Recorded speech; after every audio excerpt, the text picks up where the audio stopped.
വിദേശ തൊഴിൽ പരിശീലനത്തിനും തൊഴിലവസരങ്ങൾക്കും little flower engineering institute Kalamassery. പഠിച്ചാൽ ജോലി ഉറപ്പാണ്.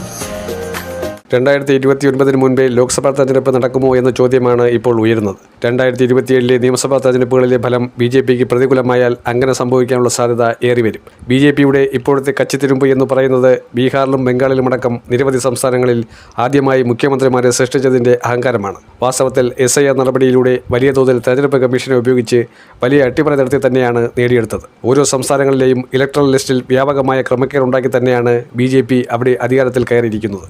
ഇത് തടയാൻ താൽക്കാലികമായി പ്രതിപക്ഷത്തിന് ശക്തിയില്ല എന്ന് കരുതി BJP ഇത് ആവർത്തിച്ചു കൊണ്ടേയിരിക്കുകയാണ്. എന്നാൽ ഇപ്പോൾ ഓർക്കാപ്പുറത്ത് കിട്ടിയ ഈ അടി നീറ്റ് പരീക്ഷയുമായി ബന്ധപ്പെട്ട കാര്യത്തിലുണ്ടായ വലിയ തോതിലുള്ള ജൻസി പ്രക്ഷോഭം അത് നരേന്ദ്രമോദിക്ക് അറിയാത്ത ഒരു കാര്യമല്ല. തൊട്ടയൽ രാജ്യങ്ങളിൽ ജൻസി പ്രക്ഷോഭം കൊണ്ടുണ്ടായ പ്രശ്നങ്ങൾ നമുക്കറിയാം. അവിടുത്തെ അധികാര കസേരയിലിരുന്നവർ നാടുവിടേണ്ട അവസ്ഥയുണ്ടായ സാഹചര്യങ്ങളെക്കുറിച്ച് നമുക്കറിയാം. രാജ്യത്ത് BJPയുടെ ഭരണം അട്ടിമറിക്കപ്പെടുന്ന സാഹചര്യത്തിലേക്ക് കാര്യങ്ങൾ പോയാൽ RSS നേരിട്ടിറങ്ങുമെന്ന ഭീഷണി പല കോണുകളിൽ നിന്നും ഉണ്ടാകുന്നുണ്ട്. അതായത് ഇപ്പോഴത്തെ കേന്ദ്ര ഹ്യൂമൻ റിസോഴ്സ് വകുപ്പ്, വിദ്യാഭ്യാസ വകുപ്പ് ഉൾപ്പെടെ കൈകാര്യം ചെയ്യുന്ന പ്രഹ്ലാദ് ജോഷി മുൻവച്ച രീതിയിൽ ഒരു ഡയലോഗ് അടിക്കുകയാണ്.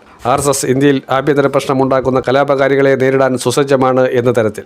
പക്ഷേ ഈ പ്രക്ഷോഭം ഉണ്ടാക്കുന്ന ആളുകളിൽപ്പെട്ട പലരും പഴയ RSSകാരുമായി ബന്ധമുള്ളവർ അല്ലെങ്കിൽ അങ്ങനെയുള്ള കുടുംബ പശ്ചാത്തലത്തിൽ നിന്ന് വന്നവരൊക്കെയാണ്. എഴുത്തുകാരിയായ അരുന്ധതി റോയ് പറഞ്ഞ ഒരു കാര്യമുണ്ട്. നരേന്ദ്രമോദിയെ അധികാരത്തിലേറ്റാൻ രാപ്പകലോളം പണിയെടുത്ത പല പ്രവർത്തകരുടെയും മക്കൾ ഇന്ന് ഈ ജൻസി പ്രക്ഷോഭത്തിൻ്റെ ഭാഗമായി നരേന്ദ്രമോദിയെ താഴെയിറക്കാൻ ആഗ്രഹിക്കുന്നവരാണ്. 2014 മുമ്പ് ഇന്ത്യ ചിന്തിച്ചതുപോലെയല്ല 2026 നിൽക്കുമ്പോൾ ഇന്ത്യ ചിന്തിക്കുന്നത് എന്ന യാഥാർത്ഥ്യം മോദി മനസ്സിലാക്കുന്നില്ല.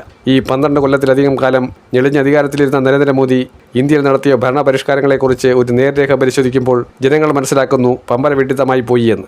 ഇതുപോലുള്ള ഒരാളെ അധികാരത്തിൻ്റെ താക്കോൽ സ്ഥാനം ഏൽപ്പിച്ചത് എന്ന യാഥാർത്ഥ്യബോധത്തോടെയാണ് പ്രവർത്തകരും അവരുടെ കുടുംബങ്ങളും ദിവസേന കഴിഞ്ഞുകൂടുന്നത്. അവർക്ക് തെറ്റുതിരുത്താൻ ഒരു അവസരം, ഒരു കോമൺ പ്ലാറ്റ്ഫോം ഒരുങ്ങിയിരിക്കുന്നു എന്നതാണ് യാഥാർത്ഥ്യം.